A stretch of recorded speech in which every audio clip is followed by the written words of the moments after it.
wonderful to be here in Tuscaloosa. I've had a great time here so far.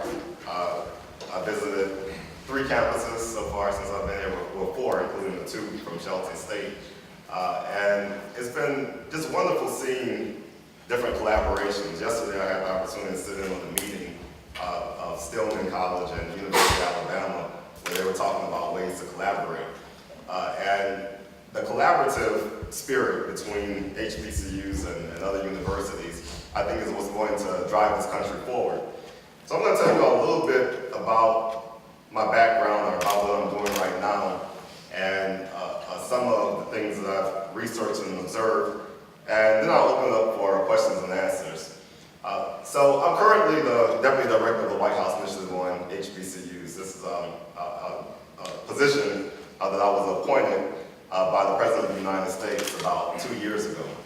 And what we do is we try to expand federal support to HBCUs. There's a lot of different revenue streams from the federal government to all institutions of higher education. Some of it is through specific allocations because of a status that the university may have, such as a community college or a historically black college or university. Other things come through competitive grants and contracts. And other revenue comes from the money that the federal government gives to students in order to participate in university programs like Pell Grants and different subsidized loans. And all of those line items are subject to the scrutiny of the public and the people that the public elects. So of course, not everybody agrees with how much money should go to any institution of higher education, whether it be through NSF, the branch of the federal government that funds most of the health science research, or Title III, which is money that the federal government gives to institutions like Stillman College and Shelton State because of the historic mission to educate a certain segment of the population.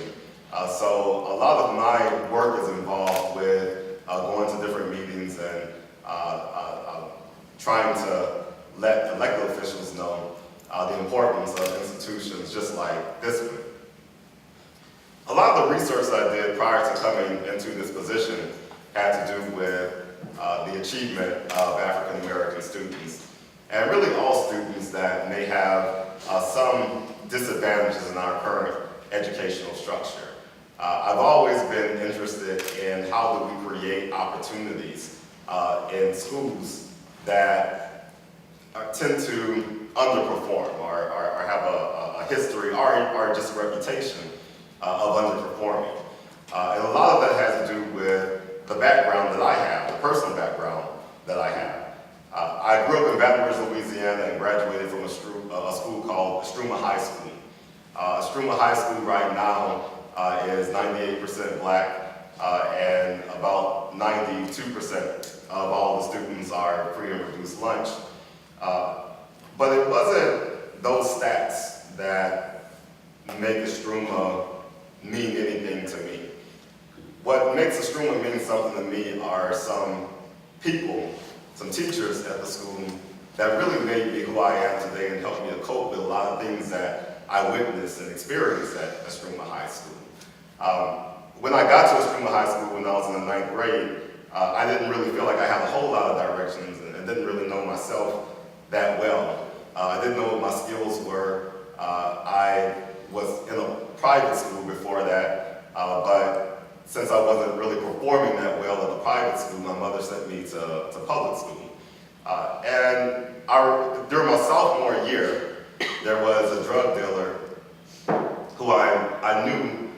He was older than me, but he, for some reason, he kind of looked out for me like he was a big brother. But he ended up getting murdered at the school. And I was maybe about 5 yards away from where he got murdered, where they started with a fight. This was during school time, started with a fight. He ended up getting murdered. And so, of course, the whole school was trying to deal with that. And this was in the late 80s. There's a lot of things going on at that time as far as violence that had erupted due to the expansion of crack markets and things like that. My mother took me out of that school for a semester, doing what she thought was the right thing to do. Used my father's address to put me in a different school that was kind of in the suburbs, but it wasn't, didn't really have all of the flavor of a suburban school. But as soon as I got there, all I experienced was students that wanted to fight me because I had come from the most notorious school in town. So I convinced my mother to send me back, because even though Extrema was the most violent school, I had learned how to navigate that domain. I knew that I had the type of influence at the school that even the worst actors in the school wasn't going to target me, which wasn't the case of the other student. But another thing that made my mother more comfortable with sending me back to Extrema after that semester that I left was the leadership that came at the time. There was a principal who made it his mission to really clean up the school. He's a very proactive principal, and he was about action, and he had a very good presence at the school. And in the midst of all of this also was a man named Mr. Jacob. He was a math teacher. He was my Algebra 2 teacher, and he was also real active in civil rights. Towards my 11th grade year, I started to read a lot of things like Malcolm X and W.E. Du Bois, and a lot of things to help me to understand who I was better. And he used to see me reading books like that, he used to see me with books like that and start to quiz me on it. And then he found out I was fronting with a lot of those books. But he was an activist, and he was also someone who prided himself on being able to teach math to anybody. He took kids from that school with the reputation that it had. He took kids from that school and had them competing on the state level in mathematics and winning. And he fought hard to get physics in the school. Now, at the time, Louisiana State University required physics for admissions, but Extrema did not have physics in their curriculum. So that means you can go to this public school, and just by virtue of where you went, you could not go to the flagship university in that state. And these are both public institutions receiving public money, but one excludes you from the other. So he fought and got physics in the curriculum. I took physics, applied to LSU, and got in. Then 2 years later, I went back to Extrema to volunteer for the school, and I saw Mr. Jacobs, and the first thing he said when he saw me, he said, "Toldson man." Yeah, that's what he used to call me, Toldson man. And he said, "We need you to come back to the school and write some of them editorials you used to write." Because I used to write, these pro-black editorials for our school newspaper. And I said, well, what's going on around here, Mr. Jacob? He said, I believe your principal forgot what color he is. And so our principal was black, but Mr. Jacobs was actually white. And I said, well, what happened? And he told me that the principal took physics out of the curriculum. This is a class that Mr. Jacob fought real hard to get into the curriculum, and our principal said that the enrollment was too low. There was about 10 students in the class when I took it. He said the enrollment was too low, and he was trying to move towards a more industrial focus at the school. So he was expanding programs like woodworking and welding, auto mechanics, and reducing some of those other courses. So, it dawned on me right there, looking at that school, that these students won't have the opportunity to go to the school that I'm going to because of the school that they're in. And that I only went to Extrema in this window of time where I could even think about going to Louisiana State University. Otherwise, I would not have been able to go there.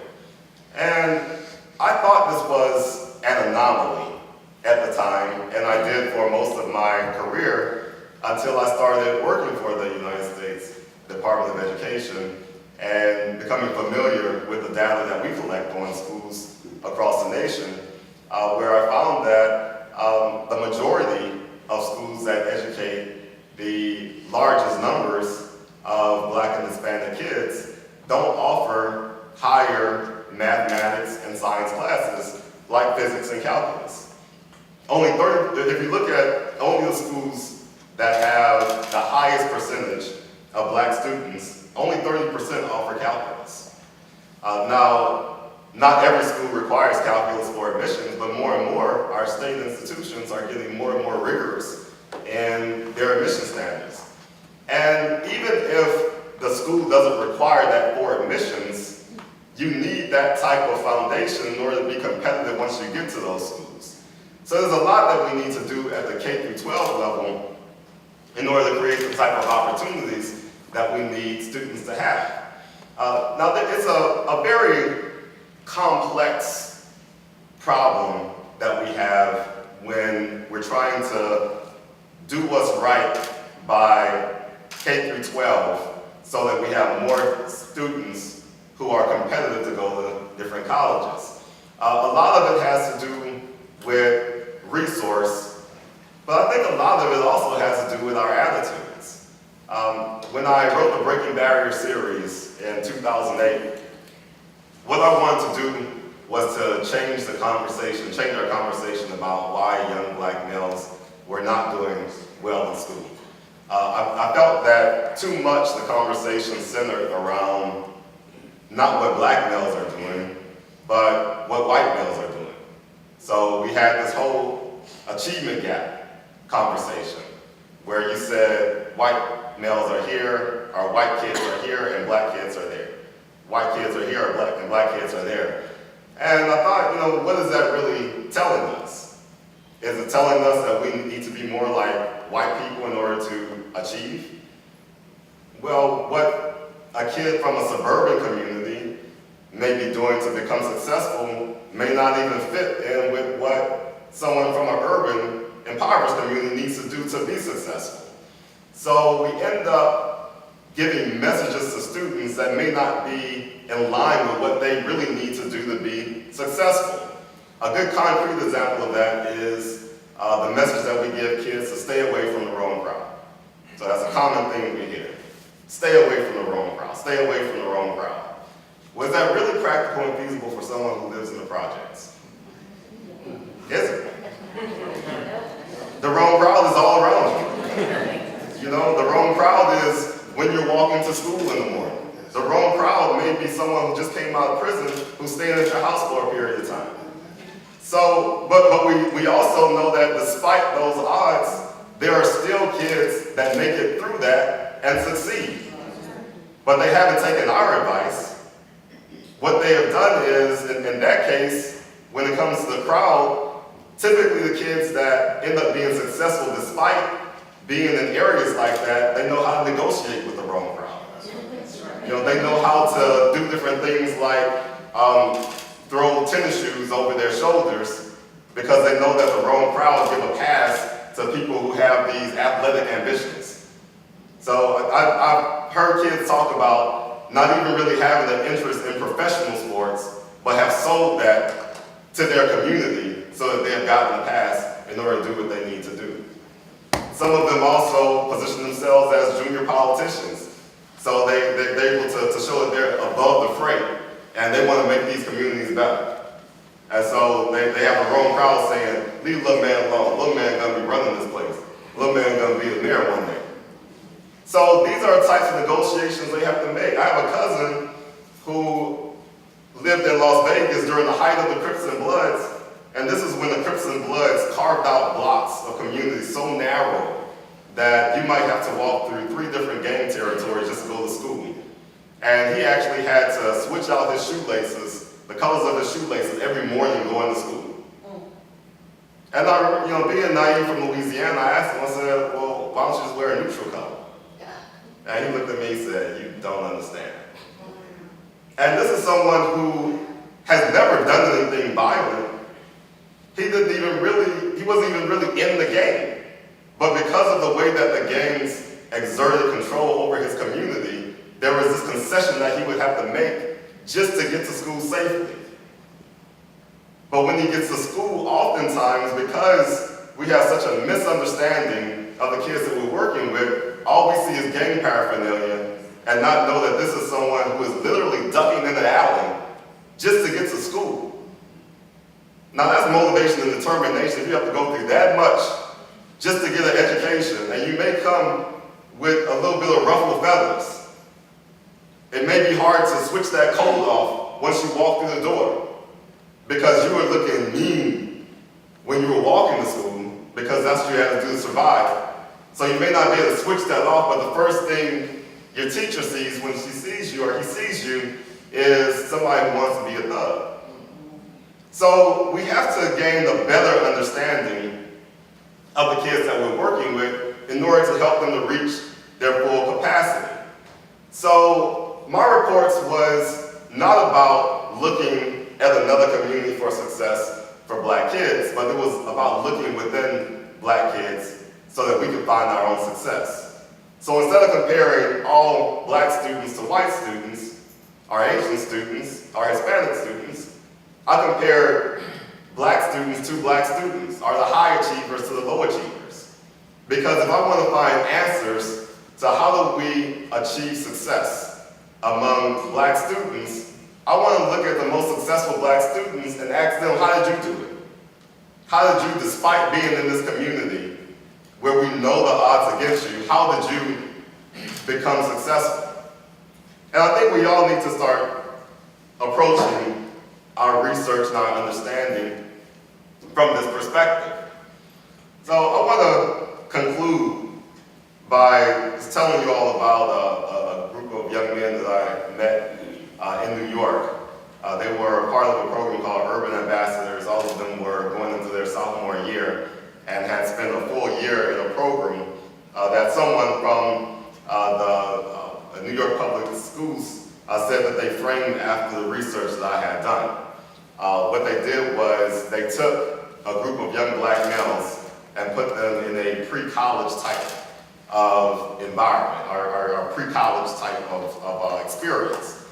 And so he invited me to be on a panel with these young men in front of something that was sponsored by the College Board, where school administrators from all across the Mid-Atlantic region came to hear best practice strategies. So it was just myself and about 3 young men from this program. All of them were wearing the uniform, so to speak, that they wore, which was some combination of khaki pants, blue blazers, a necktie or a bow tie or a cardigan sweater, some variation of that, all going to their sophomore year. And they talked about how this program had made such a difference in their lives. One of them talked about, he used the word change. He said, the program changed me. It's made me dress different, talk different, and have a different attitude about the things that I do. And so during the Q&A, there was a principal from Maryland who raised her hand and she said, I have a question about this change that you said. She said, how does your friends respond to this change? And he said, oh, my friends love it because they always knew I had the potential to be something better than I was, and this program is bringing that out in me. And then after that, she scratched her head, she said, you know, that surprises me. Because at my school, kids' friends don't want to see them doing well. And quite frankly, neither do their parents. So why do you think that is? Then he looked as confused as she looked. And he said, I don't know, but with all due respect, why do you think they think that way? And when he said that, something that just kind of grabbed me. Why do you think that? And the whole idea of why do we think what we think? This is a woman who was at a program to find best practice strategies. She was seeing living evidence that something works. But instead of her being excited about seeing what's worked, she was so rigid in her own perspective of what she thought about what young black men and their families think, that she couldn't accept that, even from him And instead of her saying, I'm going to try the same thing at my school, she tried to get a sophomore to get into the minds of people that he's never even met. So there's a lot of junk in our minds and our conscience about what young kids, particularly young black and brown kids, can or can't do, what our families are like, what our communities are like, what we will and won't receive, what we need in our schools and what we don't need, whether or not calculus and physics is even feasible. There's a lot of junk that doesn't have anything to do with the best research that's out there or a good attempt to solve the problem, but it's our own misunderstanding, our own stereotypes, and our own misconceptions about what's going on. So I'll conclude it there. Thank you all for giving me such undivided attention, and if there's time, I'll take a few questions. Thank you.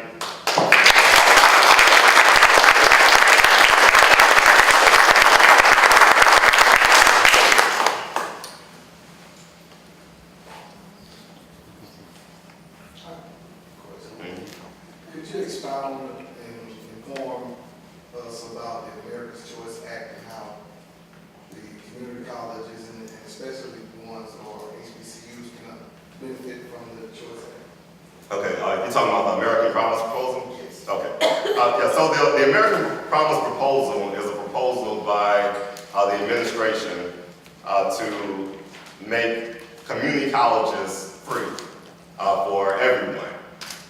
It's a program that the federal government is proposing to put billions of dollars in, but it does require some additional investments from the states. It doesn't require much from the states. The federal government is going to be doing most of the heavy lifting. And in fact, a lot of times community college is already free because of investments that the federal government has already made, including Pell Grants. A lot of the students who go to community colleges are Pell eligible.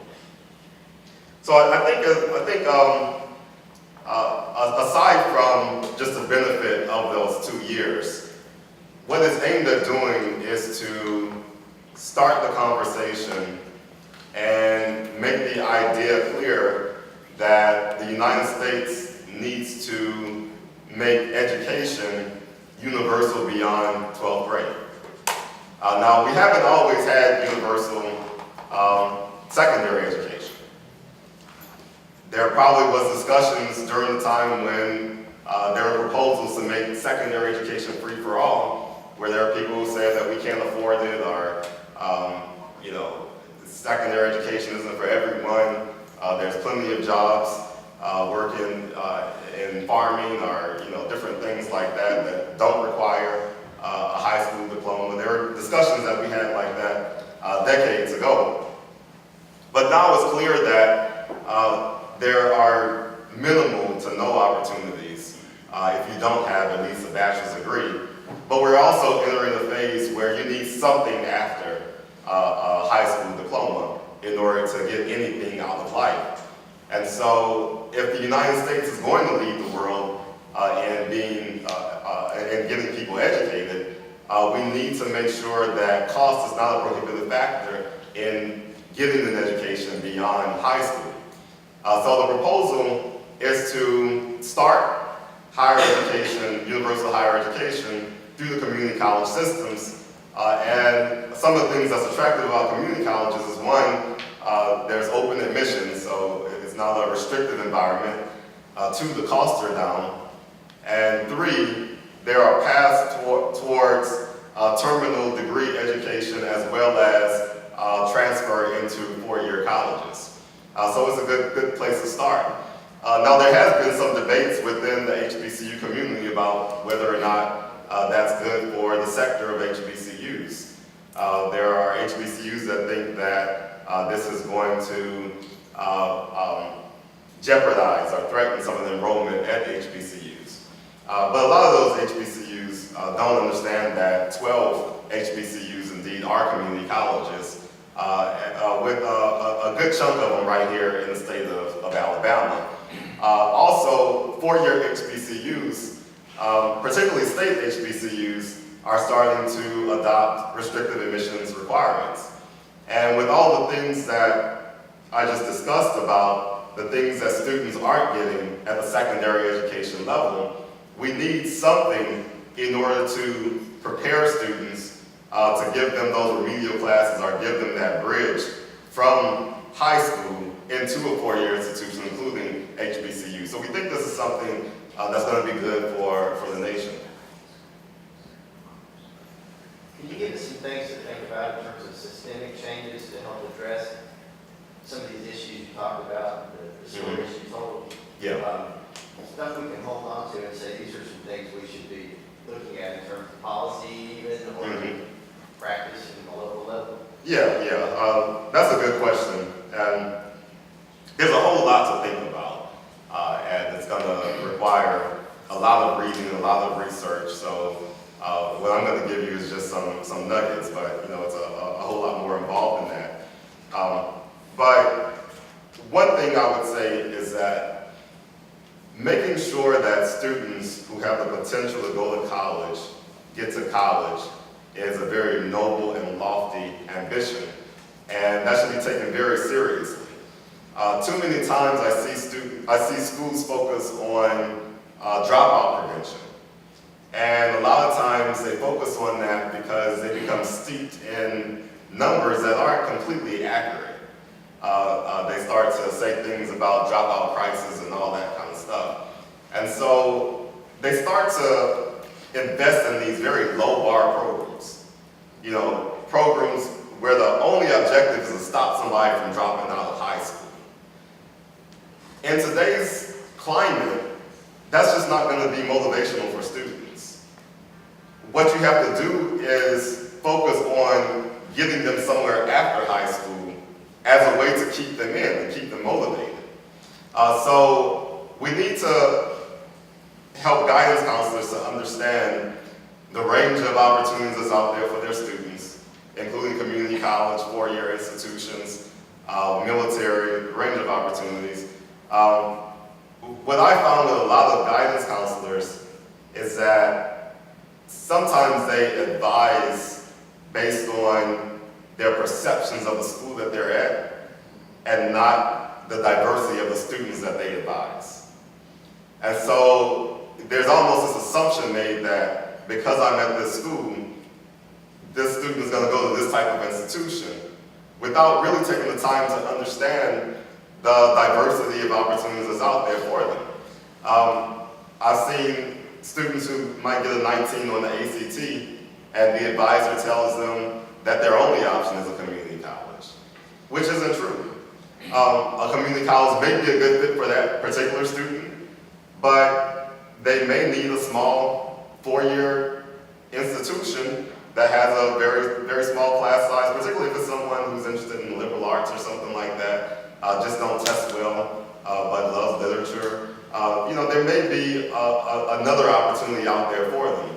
So we need to make sure that post-secondary advisement is very, very strong. We need to make sure that every student has the opportunities that they need. So I think it's unacceptable for a school to say what they won't offer a student just because of what they believe about most students at that school.